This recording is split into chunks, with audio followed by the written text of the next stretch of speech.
Good morning. Thanks so much for joining us for today's luncheon conversation as part of our Aging at Altitude series. Today's topic, movement, fall prevention for healthy living. My name is Al Manzi. I'm president and publisher for the Daily Camera and also for the Times Call, and CEO for Prairie Mountain Media. Today we'll be hearing from two presenters.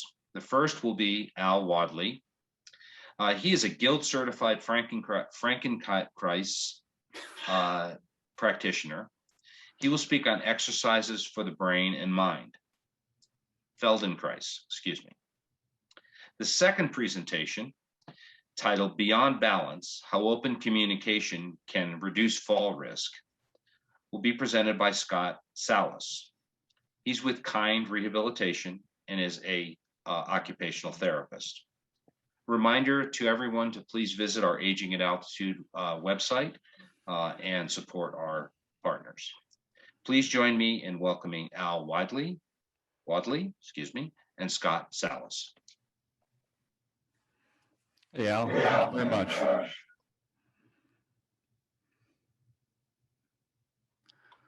Hi, I'm Al Wadleigh, and I'm very excited to be part of this Aging at Altitude Expo. So I'm going to go ahead and launch my screen share here. Got a presentation. So as Al said, I too am Al. I'm Al Wadleigh. I'm a guild certified Feldenkrais practitioner. And I've been doing this work for about 20 years, 20 plus years. And my primary clientele are older adults. And I've been teaching older adults through the Senior Center for about 20 years. And I have an office in North Longmont where I work with people in a private setting in one-on-one lessons. You can always go to my website, achievingexcellence.com, and learn more about me and my method. And so let's get into why falls happen. So we're talking about falls and balance and improving all that. So, we fall when we're developing, when we're babies and we're children, we're learning to walk and crawl, we fall a lot. That's part of a lot of our development. And of course, when we're babies and children, we have that capacity to recover more easily from it. We have a lower center of gravity. Our bones are more supple and we're less prone to injury. Usually just roll around and come back up and, do it again. So the thing that happens as you get older, there's some really interesting thing that happens. We tend to rely on fewer habits and habits of movement, habits of perception, habits of orientation. Those all become more limited.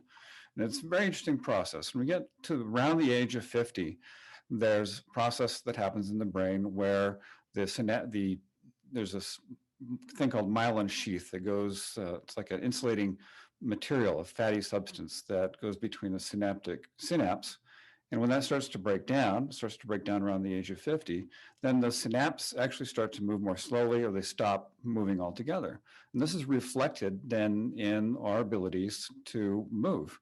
And that ends up and results in some rigidity, stiffness, a lack of flexibility, poor coordination, limited ability to orient in our environment.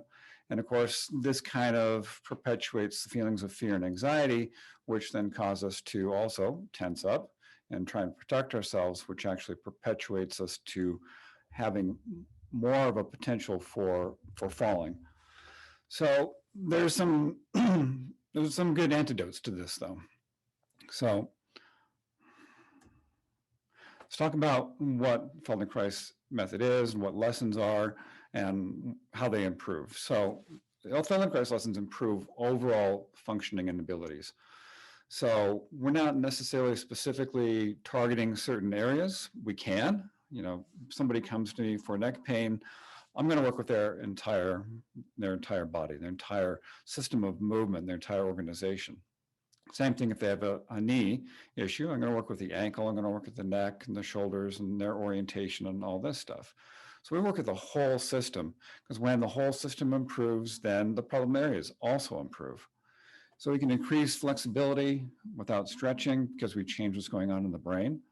We can improve coordination, orientation, and by doing all that, balance also improves. And when your balance improves, then your ability to recover from an oops, whether you trip or you slip or something, your ability to recover from that enhances greatly. So we're interested in changing your brain, changing your neurology, and to change your second nature, to enhance your second nature. So all these movements that you do on a daily basis that are second nature to you, they get better. And so we change the brain in the way that, excuse me, can I do this? In that capacity that I mentioned earlier for learning when we're babies and children, that developmental type of learning, that remains with us our entire life. We have that ability to learn like that through the end of our life. So the thing is, we typically don't use it, but the Feldenkrais lessons do.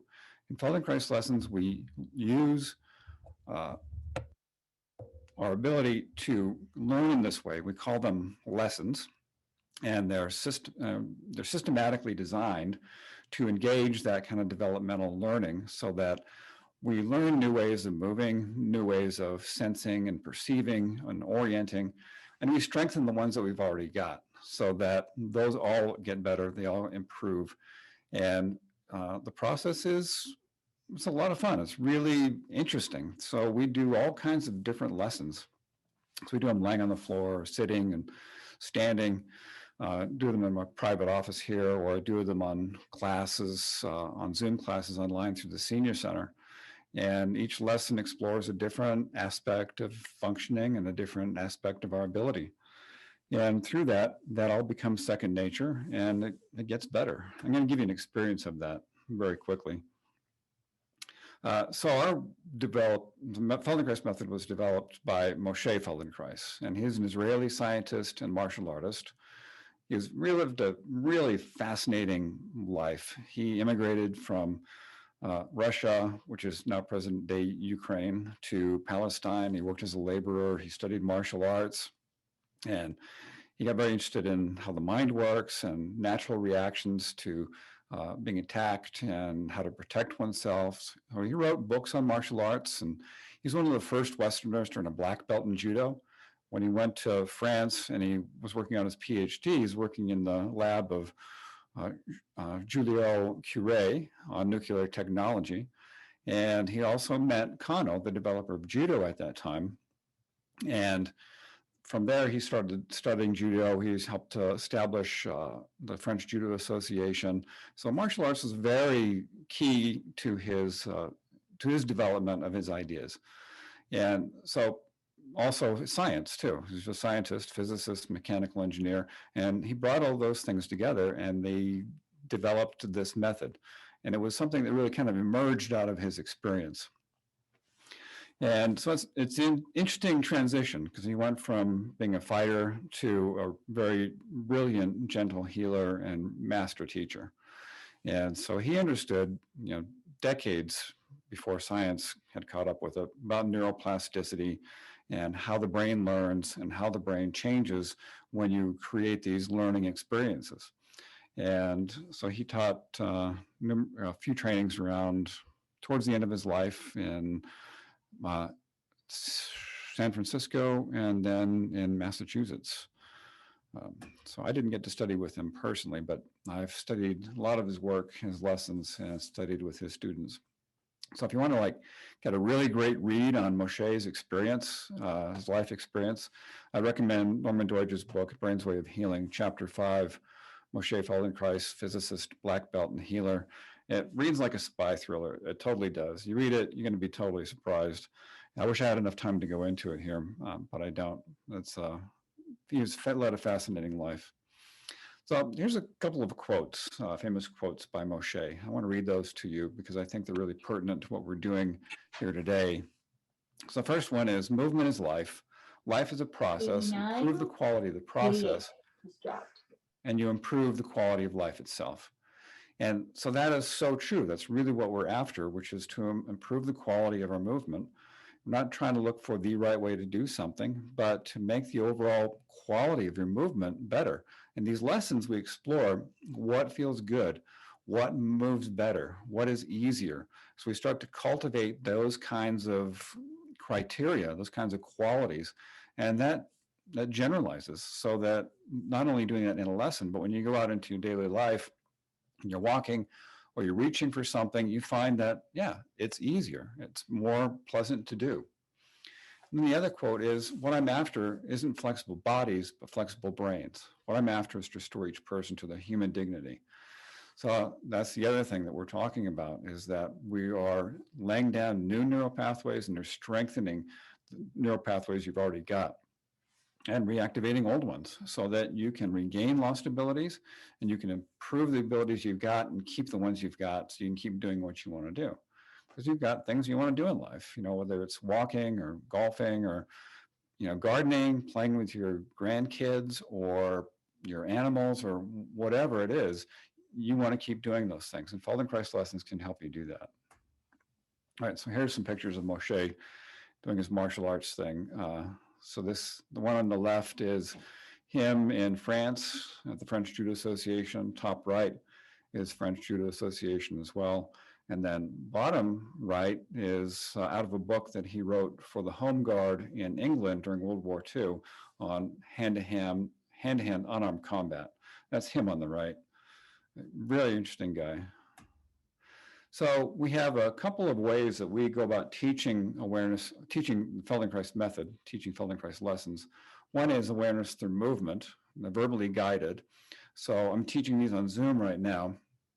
So if you join my Zoom class, I would guide you through a series of movements. Each lesson is different and unique.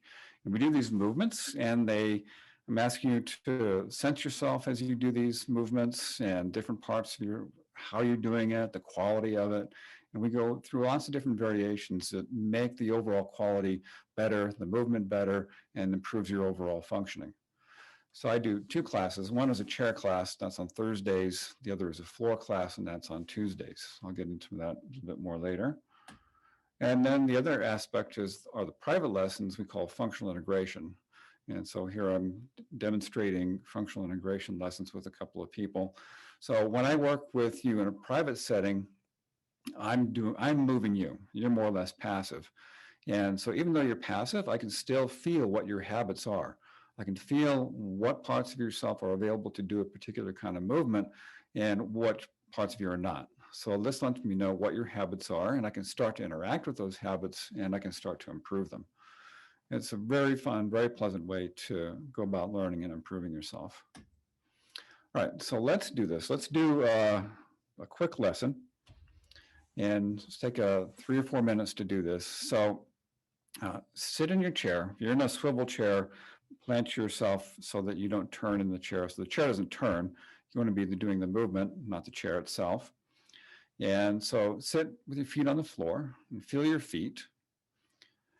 And then bring your right arm out in front of you. You bring it straight out in front at shoulder height, kind of like this guy's got, and then bend the arm so the hand is in front of your face.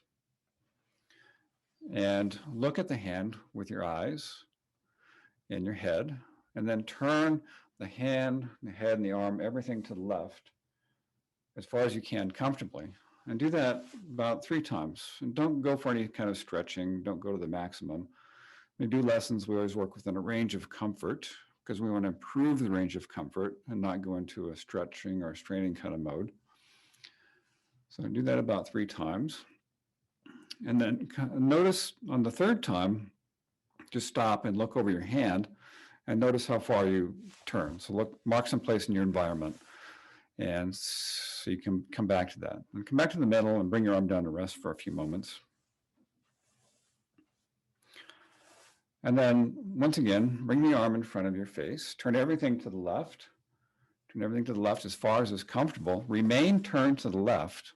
And then from here, turn the head and the eyes further to the left, as though you want to look over the left shoulder and then back to the hand. So you remain in that turned position. So you're turned to the left, and then from this turned position, turn your head and your eyes further to the left, as though you want to look over your left shoulder and back to the hand. Look over the left shoulder with the head and the eyes and back to the hand. Do that a number of times. Again, working within the range of comfort, not going for any kind of stretching or straining. And then next time you're looking at the hand, and just bring everything back to the middle, bring the arm down, take a brief rest. So we rest not because you're tired. I assume that didn't make you tired, but we rest because it gives your nervous system a chance to process what you're doing. It is an integrative part of the lesson, and it punctuates, as we look at this as a communication with your brain and your nervous system, and helps to punctuate the ideas. Okay, so once again, bring your arm in front of you, turn everything to the left as far as is comfortable, and remain there.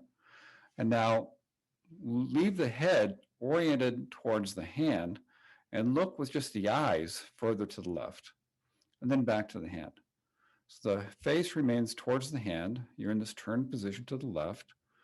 And with the eyes, just look further to the left and back to the hand. So sweep the eyes to the left and back to the hand. Sweep the eyes to the left and back to the hand. Do this a number of times, just gently and easily. And again, you're not going for any kind of stretch. Feel any strain, then do less. Work within the range of comfort. And then next time you're looking at the hand, just bring everything back to the middle, bring the arm down and rest again. So we want to work within the range of comfort. And a very interesting thing happens when we do that, the range of comfort expands. So we expand your range of motion, your range of comfort without any kind of effort or stretching. In fact, those things work against what we're trying to do. Okay, so once again, bring the right arm in front of you. Look at the hand with the head and the eyes. Turn everything to the right, everything to the left as far as is comfortable. Remain in that position. And now this is kind of a tricky movement. So go slowly and listen to what I'm going to tell you to do. You're going to leave your eyes on the hand. Your eyes remain looking at the hand, and turn your head to the left and then back to the hand. So you turn to the left. Your eyes remain looking at the hand, then you turn your head further to the left. So go very slowly with this. If it gets kind of messy or confusing, just stop and rest for a moment and then come back to it. So making some of these differentiations takes some brain power, doesn't it? This is an unusual differentiation to make, because usually our head and our eyes, they all go in the same direction. But you're going to find something really remarkable for making a simple differentiation like this in the eyes from the head and the neck. I do that a few more times, slowly and gently. The next time the eyes are on the hand, bring everything back to the middle, bring the arm down and rest.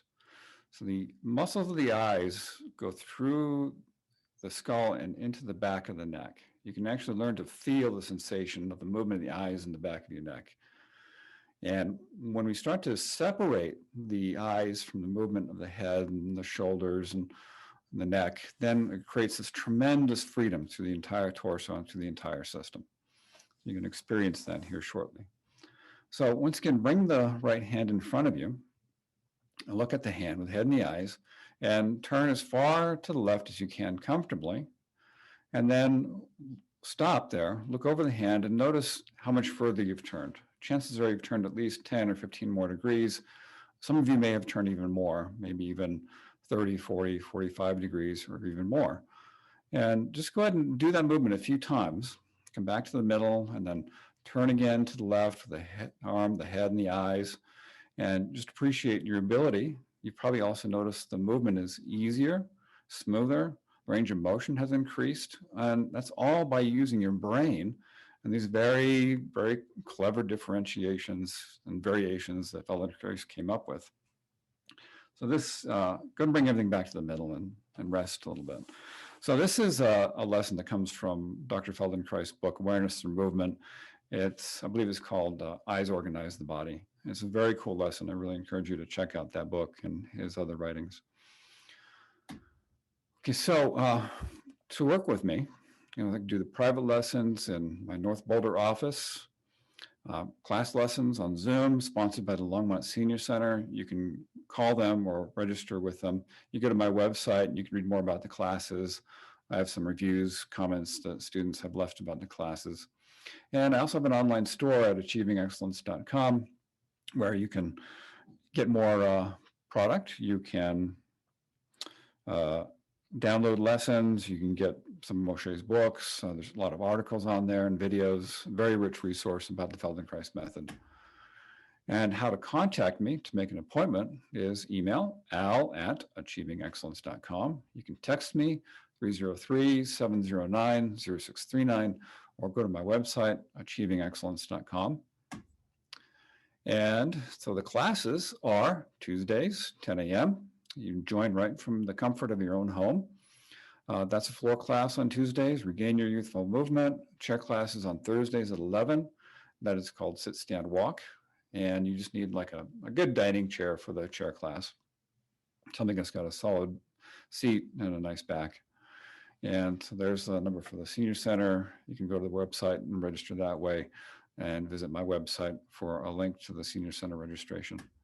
Last but not least, I want to mention our Feldenkrais for Life podcast. I do this with my colleague, Donna Ray. You can get it at our website, feldenkrais4life.com, or any of the major podcast outlets. It's a great podcast. It's Donna and myself are talking about, we kind of pull back the veil on the Feldenkrais method. We talk about what are lessons, what is the Feldenkrais method, how does it work, stories and anecdotes. It's very, very great, very fun podcast to listen to. So I really suggest you check that out. All right, so it looks like my 20 minutes are about up. So I want to be respectful of everybody's time and make sure that Scott's got time to give his talk, and then we got some time to take some questions afterwards. So I thank you very much for listening, and I look forward to taking your questions at the end. Turn it over to you, Al.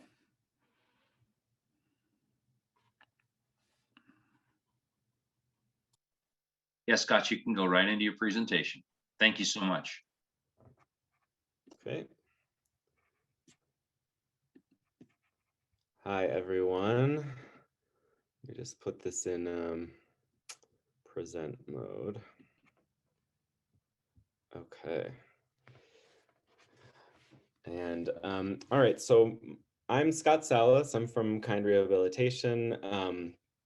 My presentation is going to be about sort of what we do at Kind Rehabilitation, OT and PT services, doing house calls for seniors.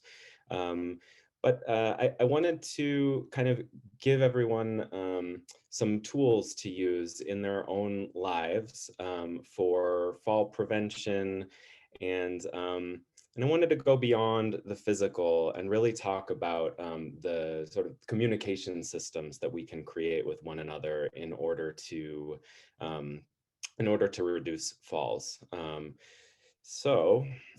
Like I said, I'm Scott Salus. I'm an occupational therapist and owner of Kind Rehab.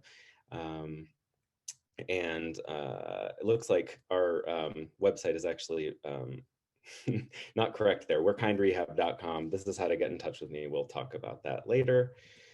Hey, Scott. Yes? Sorry, I don't see your presentation yet, so.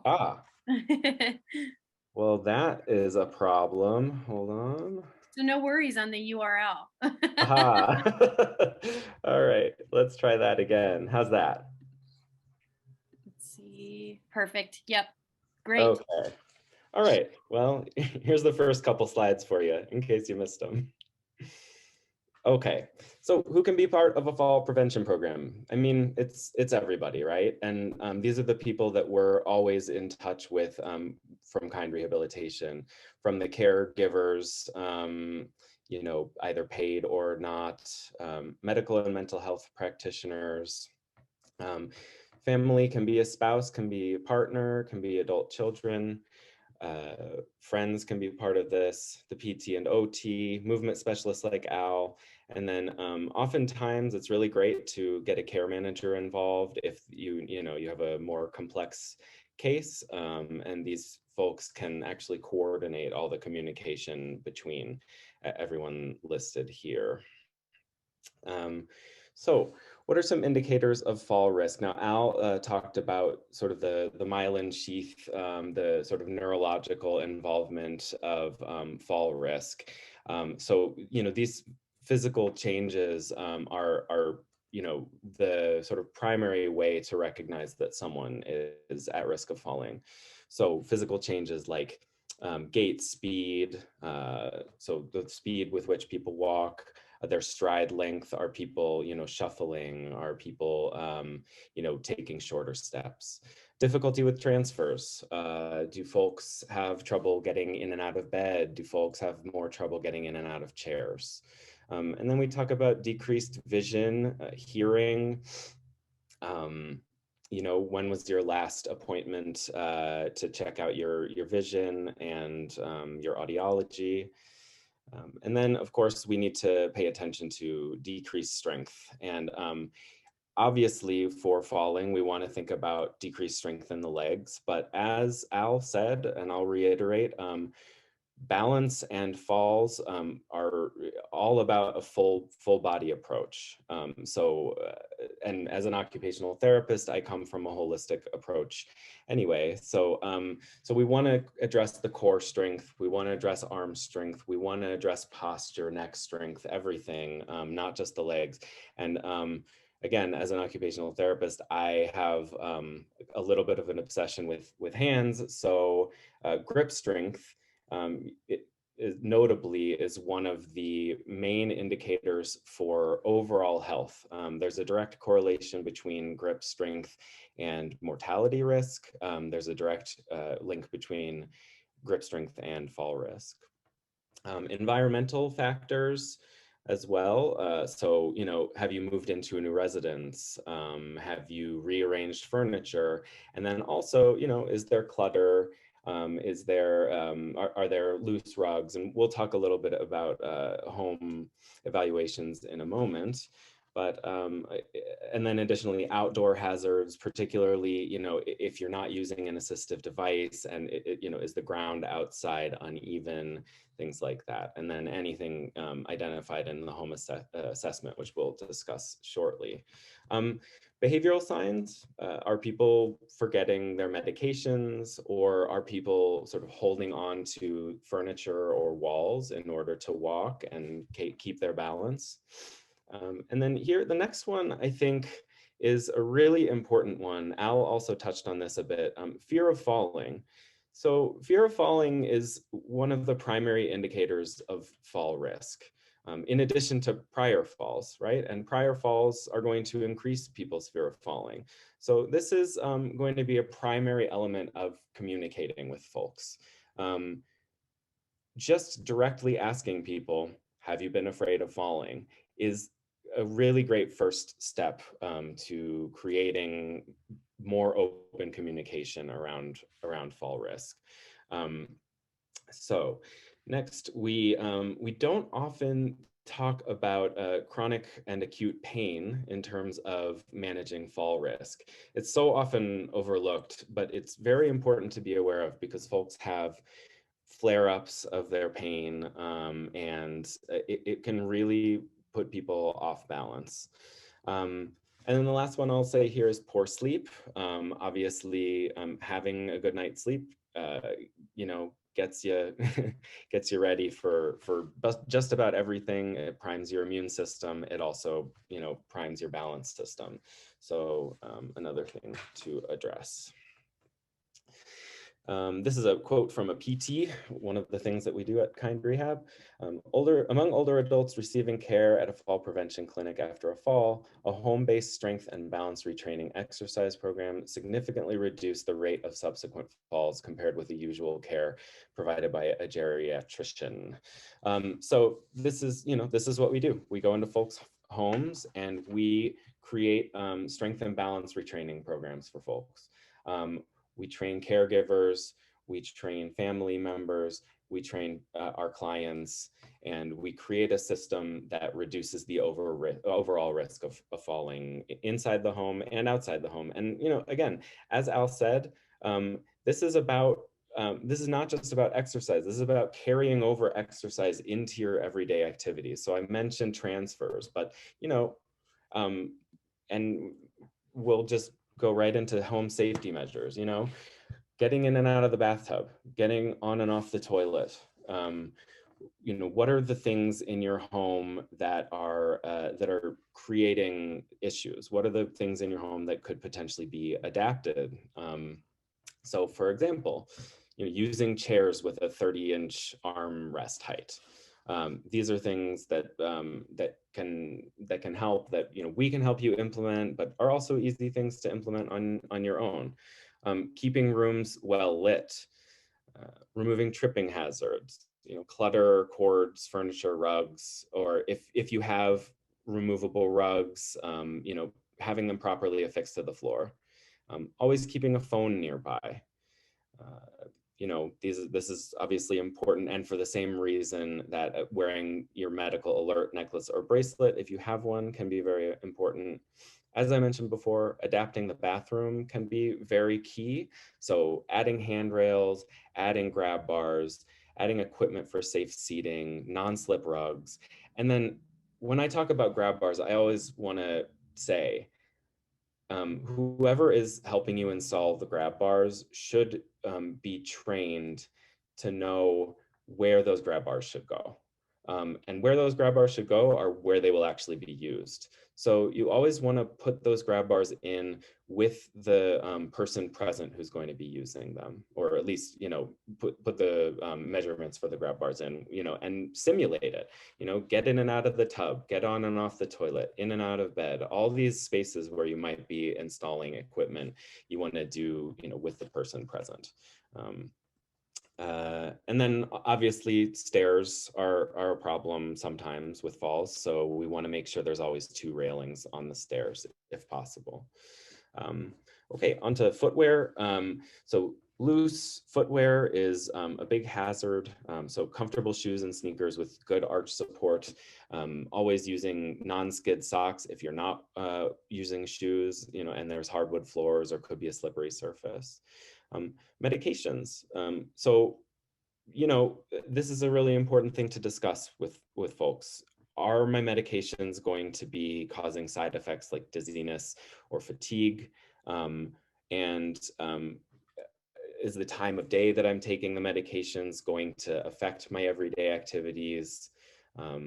And then also, do I have proper calcium and vitamin D levels? These both contribute to stronger bones, they contribute to a stronger immune system, stronger health, and this decreases the risk. If you have good levels of D and calcium, it decreases the risk of fractures with fall.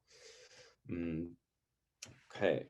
Balance and posture obviously are huge. So, we would come in and assess folks for, is their head forward? Are your shoulders up? Do we have, kyphosis in the thoracic spine? We look all throughout the spine, and we look at how people move, and whether people are, off balance with their gait. Do they hold on to things while they walk? Do they need to walk with something, at least for the time being, be it a cane, a quad cane, or a walker? And then, exercise. Obviously, this is huge, and one of the biggest crucial parts to address. So this is the biggest part of preventing falls, in a sense. So we want to maintain strength again in our arms and the legs and in the core. We want to stretch. We want to make sure that we're regaining some flexibility, improving our flexibility, decreasing stiffness. Again, postural correction exercises, and this helps you not only keep your core strong, but it also helps you maintain your visual field, right? So if your head is in the is up, you're right up, and your back is right up, then you're able to kind of move around a little bit more. You've got that flexibility in the neck. You have a better visual field. Okay. Now, what we will do sometimes with exercise as well is we'll come in and practice static and dynamic balance. So the difference between static and dynamic balance is, static, we're staying still, but we might move our head around, we might stand on a balance pad, things like that. Dynamic balance is moving your body, and testing your balance that way. So oftentimes with occupational therapy, for example, I'm training people to get back to their independence in their everyday activities, or maintain their independence in their everyday activities. So I'll train people to reach while they're standing, and that's needed to get things out of cabinets. It's needed to cook. It's needed to get the shower head off of its holder. All sorts of things that we can do to help you regain or maintain your independence. Now, properly trained and communicative caregivers. So again, this is, we want to be communicating honestly. I'm going to get to that in a moment. But it's really key that everyone, and we'll refer back to that original slide, everyone involved in someone's care is communicating effectively and honestly. So that we're all on the same page. And in particular, the people who are, directly helping the client. So last thing is pain management. And, as I previously said, this is a very, I think, underrepresented element of fall reduction. So if we can keep pain under control with medication to some extent, obviously that's important, but many people don't want to be on sort of pain medication, and I understand that. And so our goal is to help people maintain a good, maintain lower levels of pain with movement, with stretching, with and then also with mindfulness, right? So, and breathing. I will almost always train people in breathing techniques. It's not just good for pain management, it's good for stress management, it's good for oxygenating your tissues. When you're stretching, people for thousands of years have been using breathing in all different kinds of movement modalities to help get that extra stretch and to help you really stay centered in the stretching that you're doing, and getting that flexibility and that extra movement. And then when pain is managed, people can be less likely to experience an unexpected flare-up of pain. So that helps to manage falls as well. Little quote about OTs. We actively involve the client in fall prevention process to better understand individual fall risk factors and intervention priorities. Teaching clients how to identify and solve problems is an important part of the occupational therapy process. So this, really gets us to that communication piece. How can we help you to organize your life in a way that's going to help folks not only not fall, but really experience themselves in that whole way that they have for their whole lives. So this gets us to kind of the last part of the presentation, which is about communication. So my feeling about communication is that you start early. So it's better to have a bit of an uncomfortable conversation now, regarding, is the home properly equipped? Are there signs, as I've stated before, are there signs that, the fall risk is increased? It's better to have that uncomfortable conversation, prior to a fall happening, obviously. So, this can help people if we're proactive in our communication and we have these tools that I've discussed, then we can help to prevent falls from happening later. We can help to prevent sort of declines in independence that are, in my view, unnecessary. So in order to do that, we can plan to make changes to the home in advance of aging. Now, I'm not saying that you got to rip up your house and turn it into like the model of accessibility before anything happens, but to start decluttering early, to start getting rid of sort of obtrusive and dangerous elements early, it can be a good thing. And then when we talk about that, when we have that conversation, we're also allowing ourselves to, open to the larger conversation about, how are we moving forward with this? Knowing the risk factors that above in the slides, it enables us to be much more proactive in our conversation.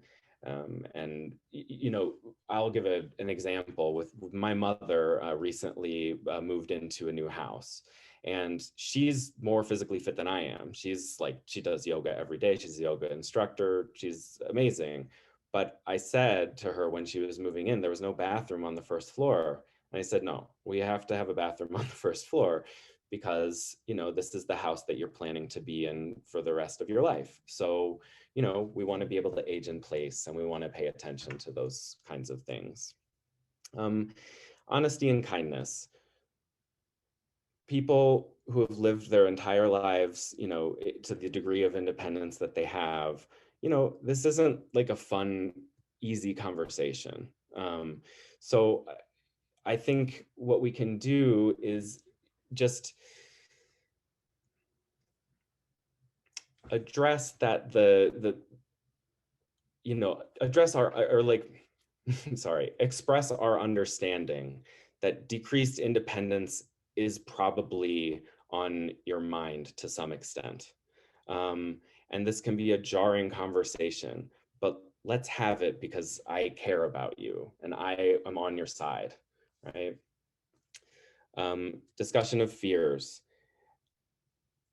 This is another opportunity to, I think, develop your intimacy with the person that you are that you're concerned about, or the person that you're not concerned about yet, right?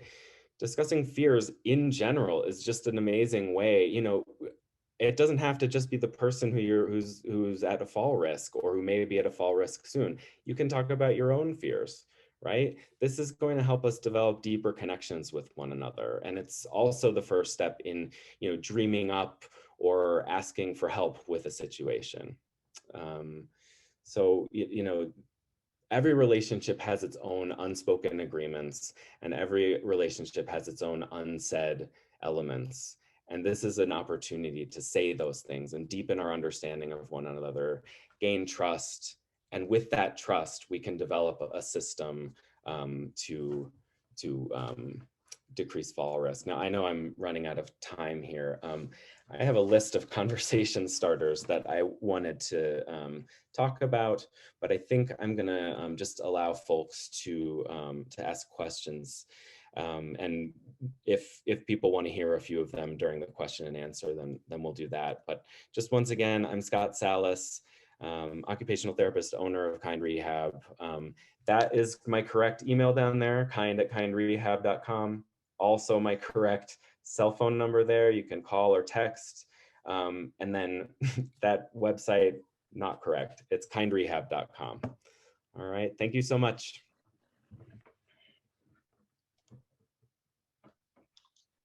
Al and Scott, thank you so much for really very interesting information.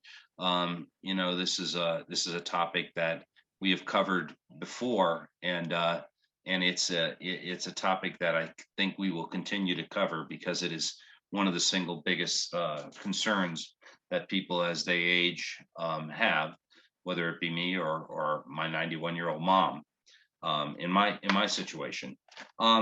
Al, I got a couple of questions for you, and then we'll get to any questions that that our participants have. First of all, I'm sure this question will get asked, so I'm going to ask it. How is it priced? Does insurance cover any of it? And can HSA be used, funds be used to pay for any program classes? So the classes through the senior center are very reasonably priced. They're $7 for locals per class, and then $8 if you're outside the Longmont area. So that's very reasonable. That's within most people's budgets. Private lessons are cash, credit card. I have had people who pay with HSA, and so that's not been an issue in the past. I do not take insurance. Private lessons are $100 each. And if you want to buy like a package, then there's a discount for that.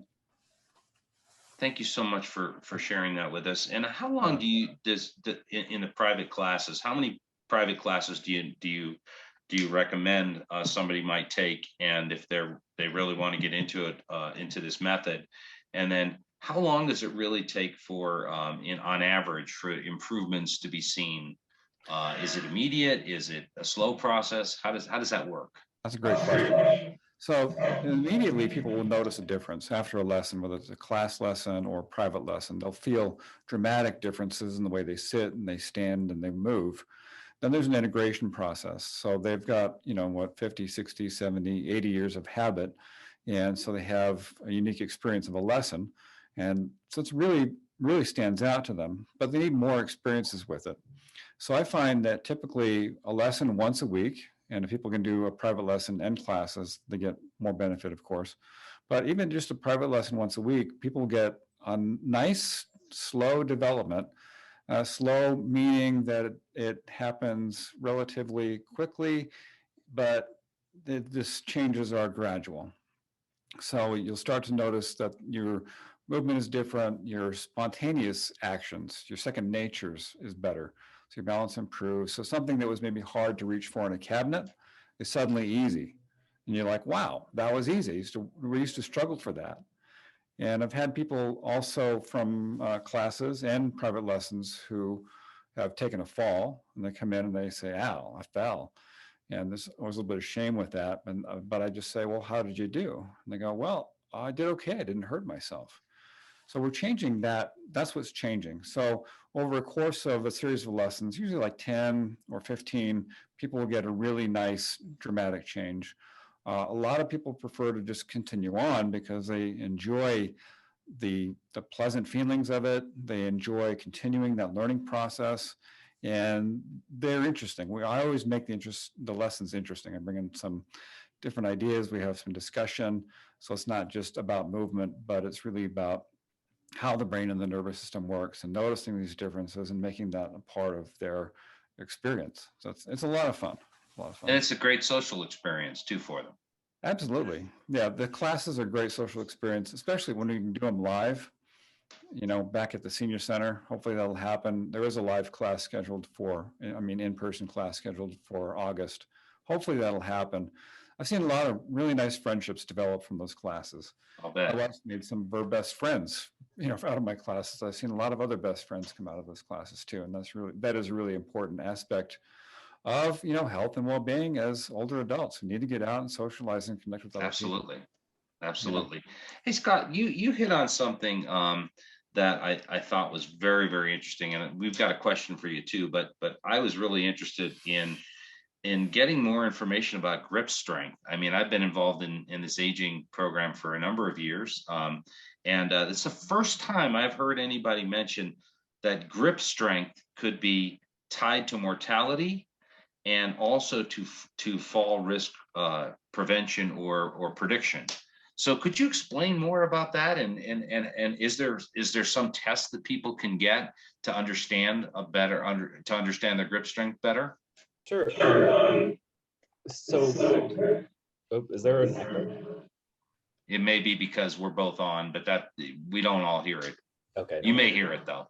Okay. Sorry. So grip strength, when you go to OT school, you're learning about the hand and the arm, right? So that's one of our main things that we work on. And one of the earliest lessons you get in OT school is the correlation between grip strength and mortality. And in particular, when you work in geriatrics, folks who are aging and also can have decreased grip strength, you really want to pay attention to that.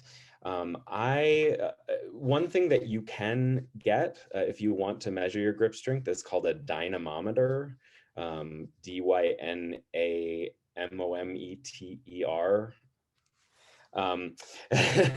Gracias. So you can get that and measure your grip strength. And then, there's different kinds of exercise programs that we can develop for that, whether we're using, grip putty or grip strength tools.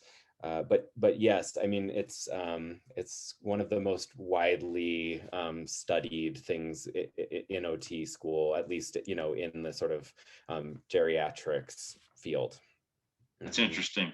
Al, do you address that also in the Feldenkrais method? Not directly, no. Not direct. Really work with the overall functioning of a person. As a result of that, grip strength can certainly increase, as well as all other kinds of abilities and ways of moving. So no, directly working with like trying to improve strength of a particular part, we don't do.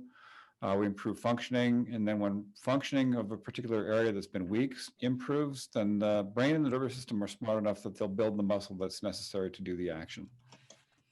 It's fascinating. Hey, Scott, we do have some people that are really interested in hearing more about the conversation starter. So maybe you could share just a little bit of that. That would be helpful. Sounds good. So I've got my little page here. So, and I think there is a question in the Q&A from Arlene Cutler. If I have a handout for the conversation starters, just email me, and I will send you one for sure. So the conversation starters are, so one of them is, I'm worried about falling. You know, or are you worried about falling, right? So that's the main thing. I think the very first thing to ask is, are you ever worried about falling? Do you ever feel like you're going to fall? Are you ever concerned? And then that can open the door to, when do you feel like you're going to fall? Is it when you get in and out of bed, or is it late at night? Is it when you haven't had a good night's sleep? Is it when you're going from sitting to standing, which is one of the main times that folks will feel dizzy? You know, you'll often have an OT or a PT tell you, you know, if you feel dizzy upon standing up from the chair, you wait 20 seconds, wait 30 seconds before you start moving around, before you start walking. Those kinds of feelings of dizziness can be caused by low blood pressure. They can also be caused by different kinds of medications. So anyway, are you worried about falling? Are you scared of falling? You know, another one is this is a little bit more personal, you know, but are you finding that you have to rush to the toilet, right? So, you know, in the middle of the night, do you have urgency? In the middle of the day, do you have urgency? These kinds of things can lead to falls because, you know, you're rushing and you don't want to have an accident. So, and this is an opportunity as well to kind of break down these barriers that we construct in our culture around, you know, shame around going to the toilet. We all do it, but we don't talk. I mean, OTs talk about it, but we don't talk about it in our culture, you know? So I think, you know, this is an opportunity to really increase that bond between us. And then what else? You know, you can ask about feeling sad or depressed. Symptoms of depression, you know, such as kind of not feeling well, feeling slowed down, feeling weighed down. You know, these kinds of things are also linked to falls, you know, distractibility. So, you know, talking about our moods. And again, this is an opportunity for you to share as well. You know, if you're asking the question, you can share about yourself as well. Do you ever have low moods? You know, and we can share. You know, I think one of the main elements of communication, clear, honest, good communication, is that reciprocity and that openness of sharing. I think can really help open the door to creating a solid fall prevention plan. Excellent. Well, maybe you could talk a little bit about, is this program a national program? Is this program available outside of, like this is a pretty broad audience. So is this program available outside of the areas that you service? Did you direct that to me or Scott? Yes, Al. Mm-hmm. Yeah, no, we're an international organization. There are Feldenkrais practitioners all around the world. In fact, I have people joining my Zoom class on Senior Center from all around the country. That's awesome. It is. It's fantastic for people to, I guess it's one of the odd benefits of a pandemic is that we're reaching people we hadn't reached before, doing things we hadn't done before in ways we hadn't do them.